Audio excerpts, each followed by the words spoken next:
Non, trouver un sujet plus simple. Pourquoi? Non, mais parce que définir l'art, c'est assez compliqué en fait. C'est aussi pour ça que je vous ai posé la question la semaine dernière.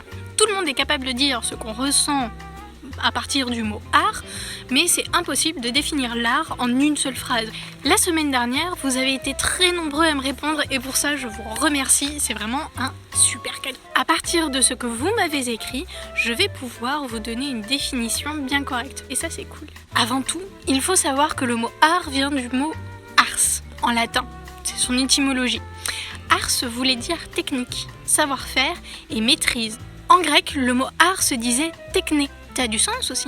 Mais est-ce que l'art tourne automatiquement entre maîtrise, savoir-faire et technique? Non. Pourquoi j'ai choisi ce sujet déjà?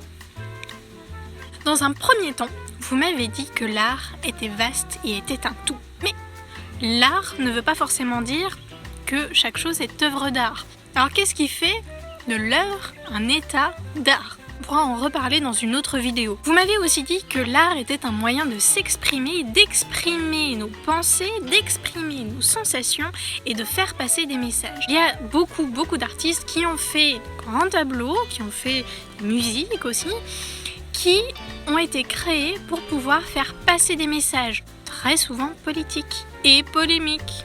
L'art est aussi un moyen de se divertir et de divertir les autres, évidemment. Avec les vidéos par exemple, c'est un art, mais on peut divertir une audience, divertir d'autres personnes.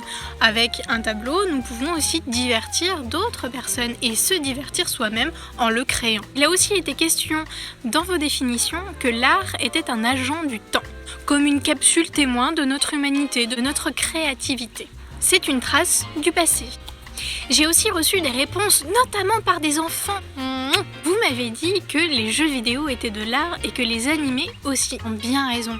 Les historiens de l'art ont réalisé une classification. Le premier art est l'architecture, le second art, la sculpture, le troisième art, les arts visuels, le quatrième art est la musique, le cinquième art est la littérature, le sixième est celui de l'art de la scène, le septième art est l'art du cinéma, le huitième, l'art médiatique, la télé, la radio et la photographie aussi. Le neuvième art, vous le connaissez tous, c'est celui de la BD. Le dixième art est celui du multimédia, c'est-à-dire des jeux vidéo.